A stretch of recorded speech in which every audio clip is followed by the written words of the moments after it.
First of all, what is goodwill? Goodwill होती है reputation. Goodwill is reputation. अब हम क्योंकि यहाँ पे पार्टनरशिप फर्म चला रहे हैं, एक बिजनेस चला रहे हैं, तो उस फर्म की रेपुटेशन इज गुडविल। तो आपको लोग कितना जानते हैं, आप इतने टाइम से काम कर रहे हो, तो वो काम करते करते आपके कस्टमर्स बन जाते हैं, आपका एक बेस बन जाता है, आपकी रेपुटेशन बन जाती है, जिसको हम बोलते हैं गुडविल। गुडविल एक इनटेंजिबल एसेट है। इनटेंजिबल एसेट जिसको हम ना देख सकते हैं, ना टच कर सकते हैं, जो सिर्फ फील कर सकते हैं। तो गुडविल की वजह से जो एंटरप्राइज है able to earn high profits, able to earn higher profits. उनको उतने एफर्ट्स नहीं करने पड़ते जितने पहले करने पड़ते थे। Able to earn higher profits without extra efforts. तो पहले जो एफर्ट्स करने पड़ते थे, अब उतने एफर्ट्स नहीं करने पड़ते।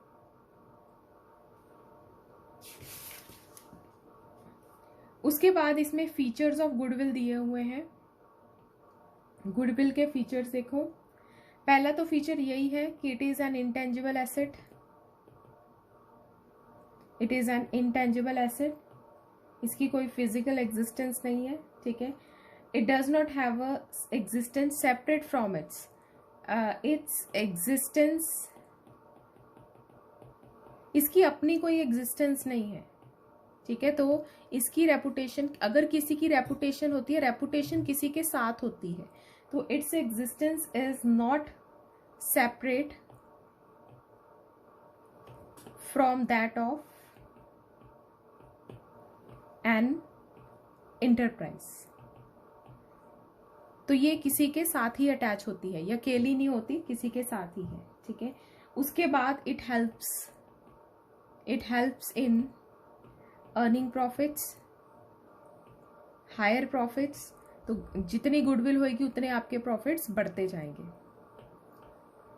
दूसरा, it is an attractive force which bring in customer regularly. तो ये अट्रैक्टिव फोर्स है, मतलब एक तरह से पॉइंट ऑफ अट्रैक्शन है, ठीक है। आप किसकी वजह से आपकी गुडविल है, उससे आपके कस्टमर्स बढ़ेंगे। तो अलग अलग वजह हो सकती है, और कौन कौन सी वजह हो सकती है? आपकी लोकेशन, जहाँ पे आप हो वहाँ पर आपके जैसा कोई नहीं है, ठीक है, कोई कंपटीशन नहीं है। या फिर कॉन्ट्रैक्ट्स, फेवरेबल कॉन्ट्रैक्ट्स, आपके बहुत अच्छे अच्छे कॉन्ट्रैक्ट्स हैं जिसकी वजह से आपके पास कस्टमर्स आ रहे हैं। आपका ब्रांड नेम बहुत अच्छा है, ट्रेड मार्क है आपके पास, पेटेंट राइट है, मतलब जो आप बना रहे हो वो कोई नहीं बना सकता, इकलौते आप मैन्युफैक्चरर हो। और दूसरा, आपकी रेपुटेशन है मार्केट में, बहुत अच्छा क्वालिटी प्रोडक्ट आप प्रोवाइड करते हो, ठीक है, बहुत अच्छी सर्विस, बहुत क्वालिटी प्रोडक्ट प्रोवाइड करते हो। तो इनकी वजह से आपकी जो है गुडविल बनती है। तो ये फीचर्स ऑफ गुडविल है।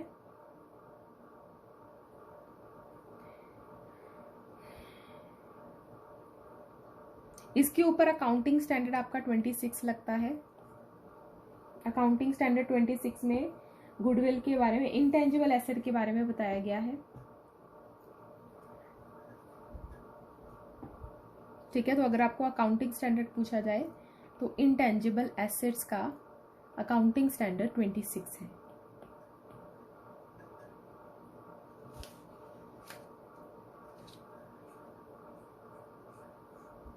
नोट करते जाओ।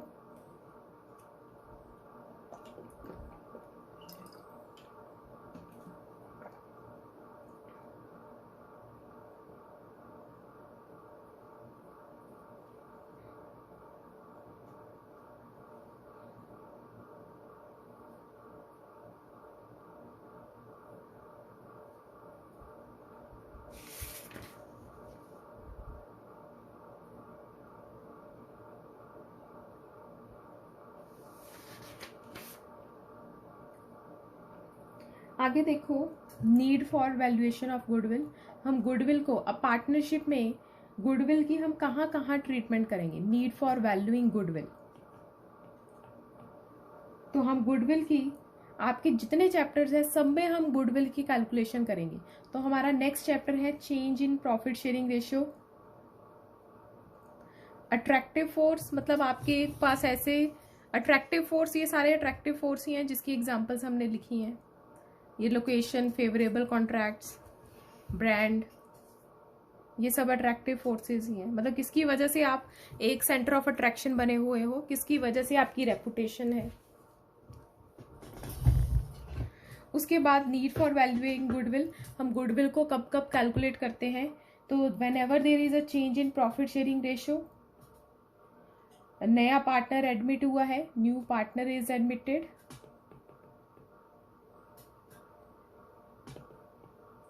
या फिर पार्टनर रिटायर हुआ है, डेथ हुई है। मतलब इसके बाद जितने चैप्टर है सब में हमारी गुडविल की वैल्यूएशन हो रही है।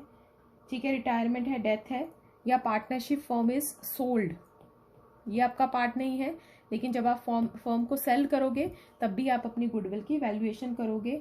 अमेलगमेशन का केस, किसी के साथ आप मिलके काम करने वाले हो, अमेलगमेशन। ठीक है, या फिर कन्वर्जन का केस, तो अगर आपकी फर्म कंपनी में कन्वर्ट हो रही है, converted into company, firm converted into company, तो तब भी हम गुडविल को वैल्यू करते हैं। ठीक है, तो ये 3 चैप्टर हैं आपके। उसके बाद सेल, अमेलगमेशन एंड कन्वर्जन। ठीक है, ये अलग हायर लेवल के आपके टॉपिक्स हैं, तो वहां पर भी गुडविल की वैल्यूएशन होती है। उसके बाद है आपका नेक्स्ट फैक्टर्स अफेक्टिंग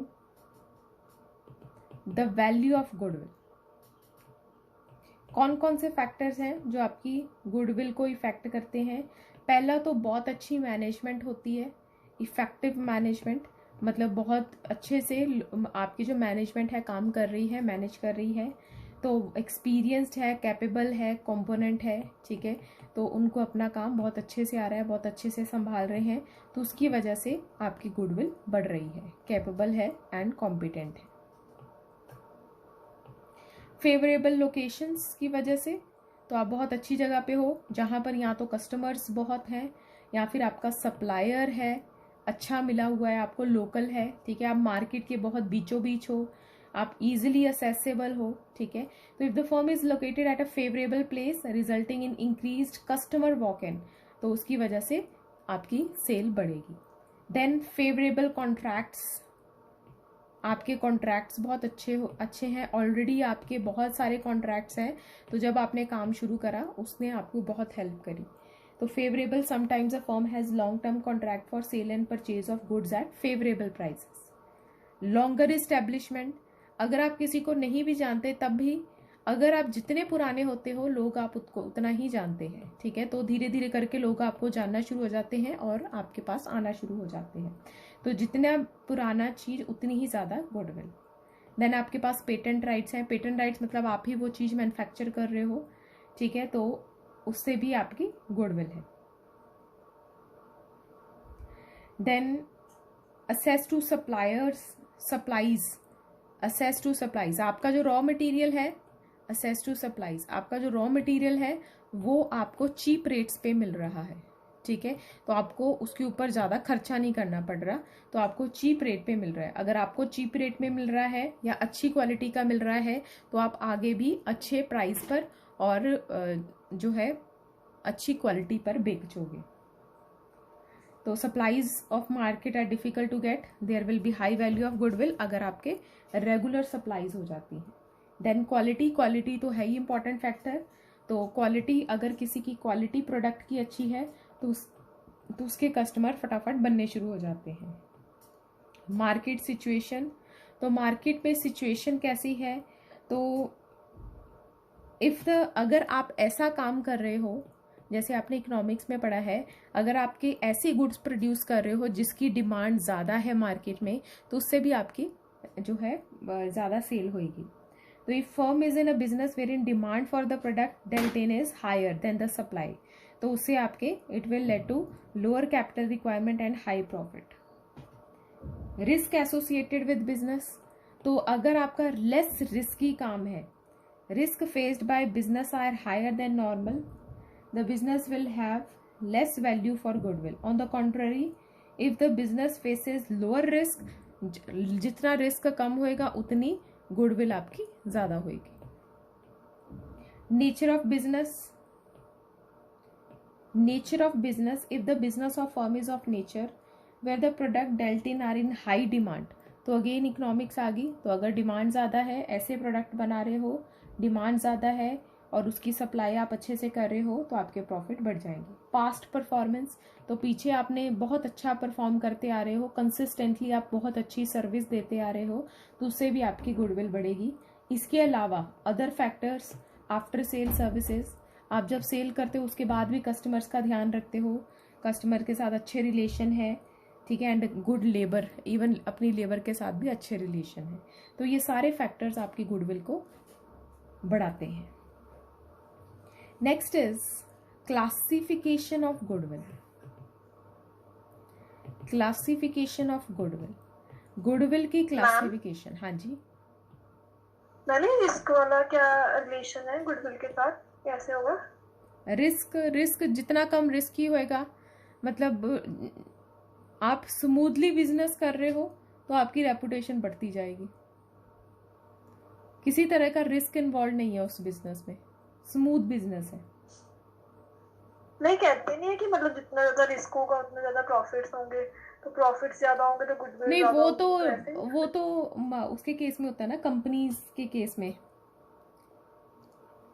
वहां पे रिस्क ज्यादा है तो रिटर्न भी ज्यादा होती है, वैल्यू ऑफ फर्म भी ज्यादा होती है. वो तो हम वैल्यू ऑफ फर्म जब निकालते हैं ना तब ये बातें करते होते हैं. यहाँ पर तो हम नॉर्मली गुडविल की बात कर रहे हैं. मैंने थर्ड और फोर्थ पॉइंट बता दो कैसे मतलब रिलेटेड है. Third point, favourable contracts. अगर आपके पास जैसे A firm has long contract for sale and purchase of goods at favorable prices. तो मतलब आपके कॉन्ट्रैक्ट्स बहुत अच्छे हैं, आपके पास बहुत अच्छे अच्छे कॉन्ट्रैक्ट है, लॉन्ग टर्म कॉन्ट्रैक्ट है. तो आपको किसी ने बोला हुआ है कि हमें ये सप्लाई आपने करनी है हर महीने. जैसे किसी रेस्टोरेंट के साथ आपका कॉन्ट्रैक्ट है, उसने बोला है कि हमें हर रोज ये सप्लाई करा करो अपने रूल्स, या अगर आपका खाने पीने का काम है तो हमें ये सप्लाई कर दिया करो. तो मतलब आपके कॉन्ट्रैक्ट्स बहुत अच्छे हैं. लॉन्गर एस्टेब्लिशमेंट मतलब जो बहुत टाइम से बिजनेस में है, बहुत टाइम से जिनके शॉप है, वहाँ पर भी कस्टमर्स जो है एक फेथ के साथ चले जाते हैं, कितने टाइम से ये है, तो वो भी रेपुटेशन का एक मतलब, आप जितने पुराने हो उतने ही रेप्यूटेड बन जाते हो. ठीक है. Next is classification of goodwill. हमारी गुडविल दो तरह की है, एक परचेज्ड गुडविल, दूसरी सेल्फ जनरेटेड गुडविल. दो तरह की गुडविल होती है. परचेज्ड गुडविल कौन सी होती है? जब बिजनेस बिकते हैं, व्हेन फर्म इज सोल्ड,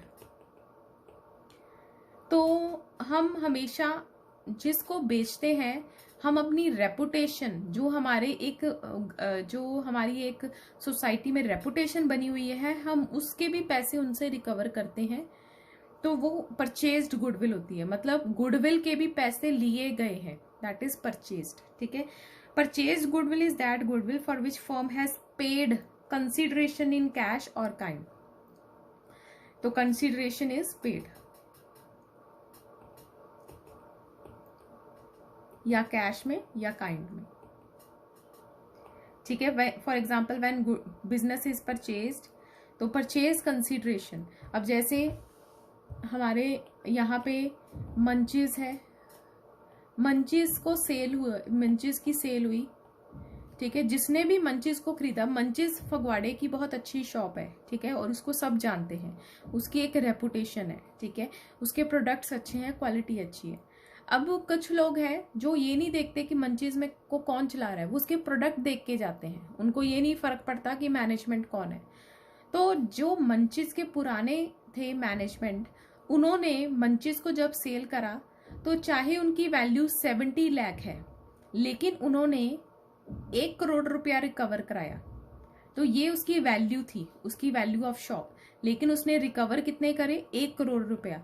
अब ये जो उसने 30 लाख एक्स्ट्रा कवर करे हैं, एक्स्ट्रा रिकवर करने हैं, वो किसके लिए, उसकी गुडविल के लिए, रेपुटेशन के लिए। वो कहते हैं कि तुझे बना बनाया चीज मिल रही है, कस्टमर्स मिल रहे हैं, ठीक है, तुझे शॉप मिल रही है, उसके साथ साथ कस्टमर्स भी मिल रहे हैं, प्रॉफिट्स भी मिल रहे हैं, तो उस प्रॉफिट्स की भी मैं जो है कंसिडरेशन लूंगा। तो it is called purchased goodwill. तो जब भी बना बनाया बिजनेस बिकता है और वो वेल नोन बिजनेस है, तो जो उसको खरीदता है तो वो उसकी गुडविल के भी पैसे पे करता है। अब जैसे हवेली बिकी, हवेली भी एक बहुत चलती फिरती, बहुत ज़्यादा चलती है, ठीक है, तो उसमें भी उन्होंने जो कंसिडरेशन पे करी वो कई गुना ज़्यादा, वैल्यू ऑफ बिजनेस से कई गुना ज़्यादा पे करी, क्योंकि उन्होंने सिर्फ एक बिल्डिंग नहीं खरीदी, उसके साथ साथ पूरा का पूरा उनका काम खरीदा है, उनके कस्टमर्स खरीदे हैं, ठीक है। तो हमें नहीं पता मैनेजमेंट कौन है, कौन काम कर रहा है, कौन वहाँ का ओनर है, लेकिन हम वहाँ पे खाने के लिए जाते हैं, उसके खाने की क्वालिटी के कारण जाते हैं, ठीक है, उनकी सफाई के कारण जाते हैं, ठीक है। तो हम जो है वो जाते वहीं हैं क्योंकि हमें वहीं जाना है।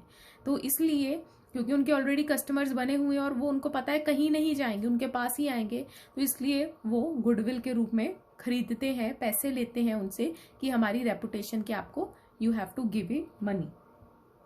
तो इट इज कॉल्ड, तो जब भी परचेज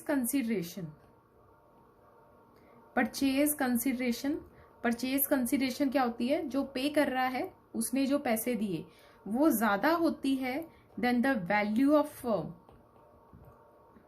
तो वो जो डिफरेंस है वो किसकी वजह से है, गुडविल की वजह से, ठीक है। अब वैल्यू ऑफ फर्म को निकालने का, ये वैल्यू ऑफ फर्म क्या होती है, कैपिटल एम्प्लॉयड होती है, और कैपिटल एम्प्लॉयड का हमने क्या करा था फॉर्मूला, एसेट माइनस लायबिलिटी या फिर कैपिटल प्लस रिजर्व। तो ये आपकी बिजनेस की कीमत थी। तो जब आपकी कंसिडरेशन मतलब सेल वैल्यू ज्यादा है आपके कैपिटल एम्प्लॉयड से, तो डिफरेंस इज गुडविल, ठीक है।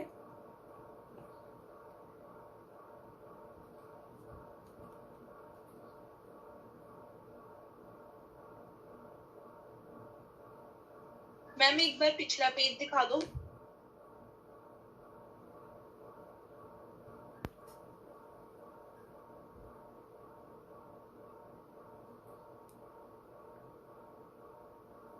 मैम ये कैश के साथ और क्या लिखा है, कैश के साथ काइंड,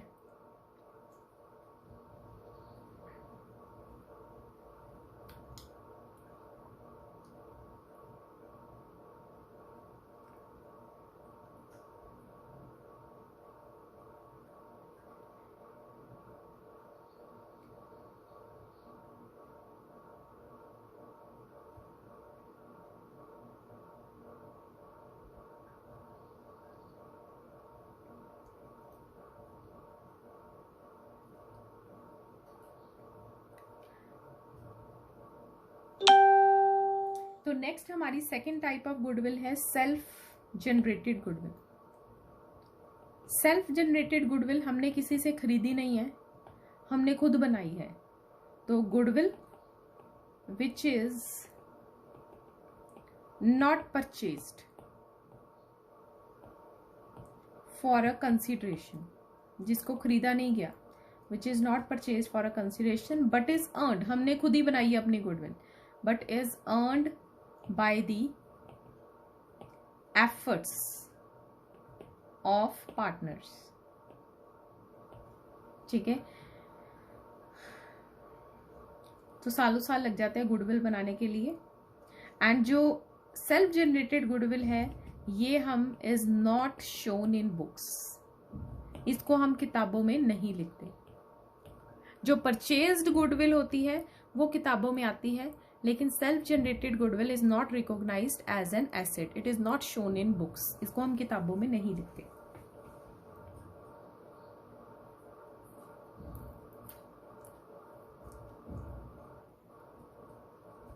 और जो आपकी दूसरी थी गुडविल, इट इज शोन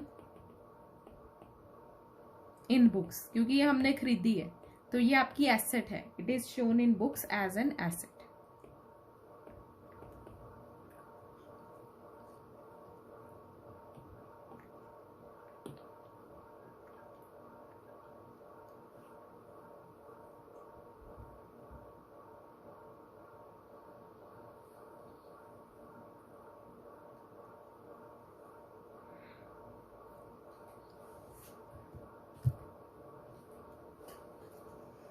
ठीक है, तो सेल्फ जनरेटेड गुडविल। अब सेल्फ जनरेटेड गुडविल, कभी ना कभी हम अपना बिजनेस बेचते हैं, तो जब हम कभी भी अपना बिजनेस, अगर किसी ने अपना सेल्फ जनरेटेड, जैसे सेल्फ जनरेटेड गुडविल है, आपका काम है, आपने एक शुरू करा था और आपने अपनी गुडविल बनाई टाइम टू टाइम, और फिर कुछ टाइम के बाद आपको बेचना पड़ा अपना काम, या फिर आपको बहुत अच्छा और कोई वेंचर मिल गया, तो आप अपने जो है इसको बेचना चाहते हो, तो उस टाइम पे आप जिससे भी पैसे लोगे उसके लिए वो परचेज्ड गुडविल बन जाएगी। आपकी सेल्फ जनरेटेड गुडविल जब आप अपना बिजनेस बेचते हो तो दूसरे के लिए वो परचेज्ड गुडविल बन जाएगी और फिर वो अपनी किताबों में शो करेगा। ठीक है, तो जब बिजनेस बिकते हैं तब गुडविल की कंसीडरेशन ली जाती है और तब वो गुडविल किताबों में आ जाती है, परचेज्ड गुडविल। अब next is methods of goodwill.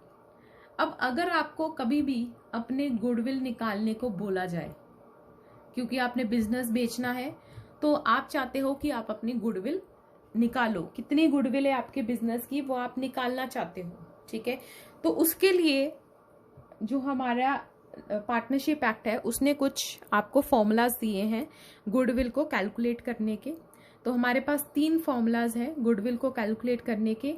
पहला है एवरेज प्रॉफिट मेथड, दूसरा है super profit method, and third is capitalisation method. ये 3 मेथड है, and capitalisation method is again subdivided into average profit method and super profit method based on average profit and super profit. So it is further divided, it is further based on both the methods. और यहां पर भी एक छोटी सी और simple and weighted average.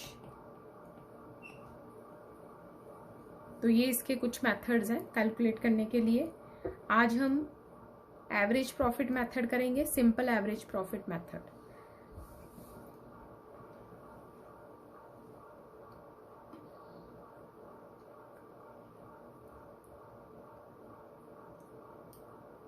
Ma'am, हाँ जी ma'am हमने पढ़ा था कि गुडविल की वजह से हमें ज्यादा प्रॉफिट्स अर्न होते हैं। हाँ। तो इसमें हम प्रॉफिट, फिर इसमें तो हम प्रॉफिट निकालेंगे पहले ना, एवरेज प्रॉफिट। तो इससे हम प्रॉफिट निकाल के गुडविल कैसे निकालेंगे? तो उल्टा नहीं हो गया? नहीं, प्रॉफिट हमें दिए होंगे, फर्म ने कितने प्रॉफिट अर्न करे ये तो फर्म को पता होता है, हम प्रॉफिट के बेसिस पर गुडविल निकालेंगे। ठीक है, प्रॉफिट को देखते हुए गुडविल निकालेंगे, प्रॉफिट को अपना बेस बनाएंगे। क्योंकि देखो रेपुटेशन किसके ऊपर डिपेंड करती है? रेपुटेशन किसकी होती है? जो जिसका काम चल रहा है, मतलब जिसके प्रॉफिट बढ़ रहे हैं, ठीक है, उसके बेसिस पर ही रेपुटेशन होती है। अगर आपका बिजनेस डाउन चल रहा है तो फिर आपकी रेपुटेशन किस बात की? आप तो फिर डाउन चल रहे हो। रेपुटेशन होती तब है जब आप बहुत अच्छा चल रहे हो, मार्केट में बहुत कमाई कर रहे हो। तो आपकी कमाई के बेसिस पर अगर आपको गुडविल कैलकुलेट करनी पड़ी तो कमाई के बेसिस पर आप कितना प्रॉफिट अर्न कर रहे हो उसके बेसिस पर आपकी गुडविल कैलकुलेट होगी। क्योंकि अगर आप किसी से बिजनेस बेच रहे हो तो उसको बोलोगे भाई देख मैं कितना प्रॉफिट अर्न कर रहा हूँ, हर महीने 5 लाख 10 लाख में अर्न कर रहा हूं बैठे बिठाए। ठीक है, अब यही 5 लाख 10 लाख तूने अर्न करना है बैठे बिठाए, तो तुझे इन पैसों की मुझे जो है कंसिडरेशन देनी पड़ेगी, मतलब मुझे भी कुछ हिस्सा देना पड़ेगा। ठीक है, तो उन प्रॉफिट को दिखाते हुए हम एक गुडविल के कैलकुलेशन करते हैं, that is average profit method, super profit method and capitalisation method. ठीक है, तो यहां पर हम प्रॉफिट को एक बेस बना के गुडविल की कैलकुलेशन करेंगे। तो सबसे पहले देखो, ऐसे डेफिनेशन थी ना स्टार्टिंग में कि due to the goodwill the firm is able to earn higher profits, मतलब गुडविल की वजह से उसको ज्यादा प्रॉफिट्स हो रहे हैं। मतलब दोनों इंटरकनेक्टेड है, प्रॉफिट बढ़ रहे हैं गुडविल बढ़ती जाएगी, प्रॉफिट की वजह से गुडविल बढ़ती है, गुडविल की वजह से, रेपुटेशन की वजह से प्रॉफिट बढ़ते हैं। क्योंकि गुडविल सिर्फ प्रॉफिट पर बेस्ड नहीं है, गुडविल आपके अच्छे कॉन्ट्रैक्ट्स हैं, अच्छा सप्लायर है, क्वालिटी प्रोडक्ट्स हैं। अब जैसे आप स्टार्टिंग आपने करी, आप स्टार्टिंग में आपकी अगर क्वालिटी प्रोडक्ट्स हैं तो स्टार्टिंग में गुडविल बननी थोड़ी थोड़ी शुरू हो जाएगी। आप पहले क्वालिटी प्रोडक्ट बेचते हो, फिर धीरे धीरे लोग एक दूसरे को बताते हैं कि ये बड़ा अच्छा इसके प्रोडक्ट्स हैं, फिर वो और कस्टमर बढ़ने शुरू हो जाते हैं। ठीक है, तो देर आर मैनी फैक्टर्स जो है गुडविल को इफेक्ट करते हैं। और फिर जब गुडविल बढ़ती है तो प्रॉफिट्स बढ़ते हैं, और एक टाइम आता है जब हमारे प्रॉफिट्स एक काफी हद तक बढ़ जाते हैं। अब आप बिजनेस को बेचना चाहते हो तो आप अब बेस अपने प्रॉफिट्स को लेकर कि आप जितना प्रॉफिट अर्न कर रहे हो उस बेसिस पर हम अपनी जो है गुडविल की कैलकुलेशन कर रहे हैं। यहां पर हम सिर्फ गुडविल की कैलकुलेशन कर रहे हैं। ठीक है, गुडविल के फैक्टर्स बहुत सारे हैं, सिर्फ एक नहीं है, हमने बहुत सारे फैक्टर्स करे हैं। और जब गुडविल बढ़ती है तो गुडविल की वजह से जैसे जैसे आपकी रेपुटेशन बढ़ती है वैसे वैसे प्रॉफिट्स बढ़ते हैं। Profit one of the factor है ना गुडविल Yes. को इंक्रीज करने के। यस, तो इंटरकनेक्टेड हो गया, प्रॉफिट्स हो रहे हैं, बिल्कुल मतलब एक फैक्टर है उसका, तो गुडविल आ रही है, तो गुडविल की वजह से फिर और प्रॉफिट्स हो रहे हैं। बिल्कुल। अच्छा, फर्स्ट मेथड है simple average profit method. Simple average profit method में कुछ स्टेप्स हैं आपकी गुडविल को कैलकुलेट करने के लिए। स्टेप 1, आपको प्रॉफिट्स दिए जाएंगे 2-4 साल के प्रॉफिट्स।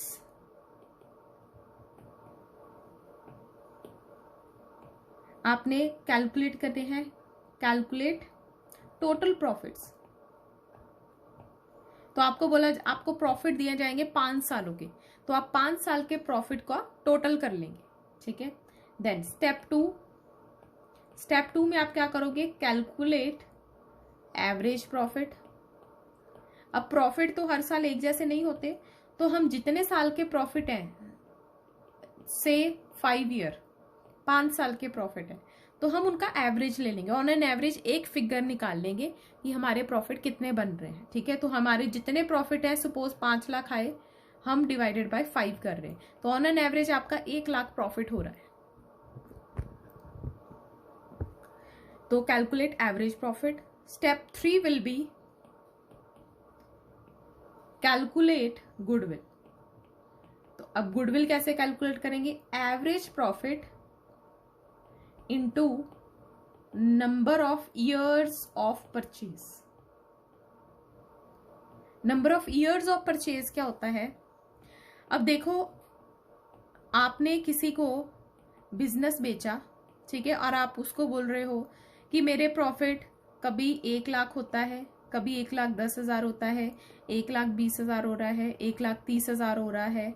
ठीक है, और मेरे प्रॉफिट और आगे भी ऐसे ही होते रहेंगे, और मैं श्योर करता हूं कि दीज प्रॉफिट 5 या 6 साल कंटिन्यू रहेंगे, ऐसे ही होते रहेंगे। मतलब 5-6 साल आपको इन प्रॉफिट का फायदा होता रहेगा, आपको इतने प्रॉफिट होते रहेंगे। तो that is number of years of purchase. मतलब परचेज होने के बाद भी वो प्रॉफिट कितने साल कंटिन्यू रहेंगे, उसको हम बोलते हैं number of years of purchase. तो हम एवरेज प्रॉफिट को number of years of purchase के साथ मल्टीप्लाई करते हैं। आपका देखो 3.5 पेज पे number of years of purchase की डेफिनेशन दी हुई है बोल्ड लेटर्स में, नीचे से second paragraph. Number of years of purchase means number of year for which firm is likely to earn same amount of profit after change of ownership because of the efforts put in the past. तो एक की मेहनत से जो profit हो रहे हैं वही प्रॉफिट कंटिन्यू रहेंगे सेल होने के बाद भी। मतलब जो नई मैनेजमेंट आएगी उनको 5-6 साल तक सेम प्रॉफिट्स होते रहेंगे जो पिछले बिजनेस को हो रहे थे। तो वो आपको एश्योरेंस देते हैं 5-6 साल तक आपको भी यही प्रॉफिट होते रहेंगे बिजनेस बिकने के बाद भी। तो उसको हम बोलते हैं number of years of purchase. तो ये आपके 3 स्टेप्स हैं गुडविल को कैलकुलेट करने के। तो आप क्वेश्चन देखो,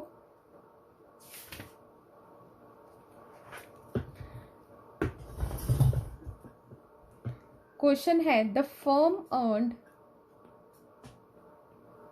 profits in past 4 years as rupees 15,000, rupees 11,000, rupees 18,000 and rupees 16,000। तो आपको गुडविल निकालनी है। Calculate goodwill.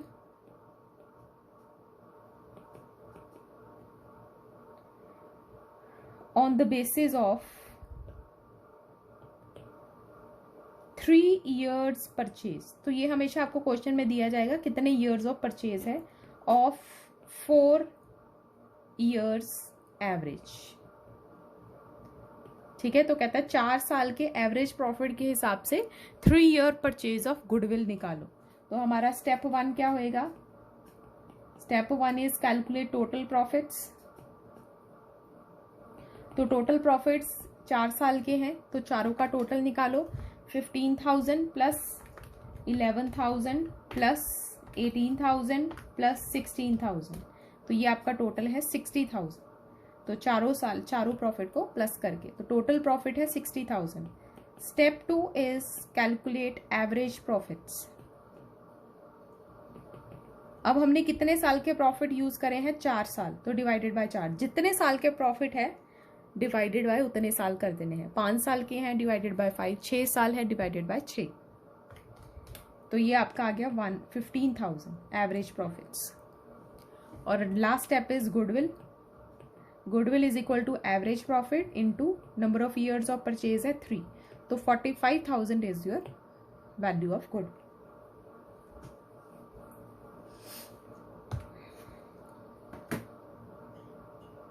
ठीक है,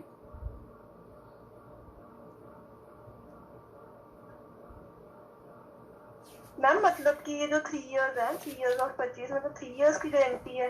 हाँ जी, 3 year की गारंटी है कि इतने प्रॉफिट होते रहेंगे। अगर सपोज मतलब हमने ये कोई फॉर्म बेची है, उसकी गुडविल ही मतलब 45,000 है, मतलब कि 45,000 हम उससे मतलब एक्स्ट्रा लेंगे? बिल्कुल।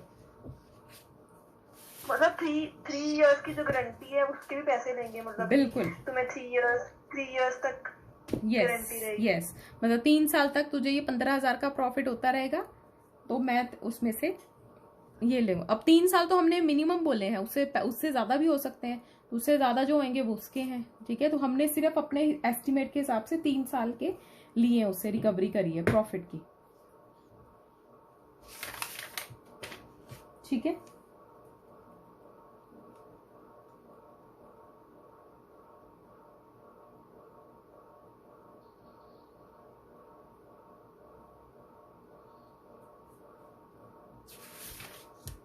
उसके बाद है आपका बैक एक्सरसाइज पे आ जाओ। Back exercise 3.28 page number first solve करो। आप सॉल्व करो। Goodwill is to be valued at 3 year purchase of 4 year average profit, और 4 year के प्रॉफिट दिए हुए हैं। Calculate amount of goodwill.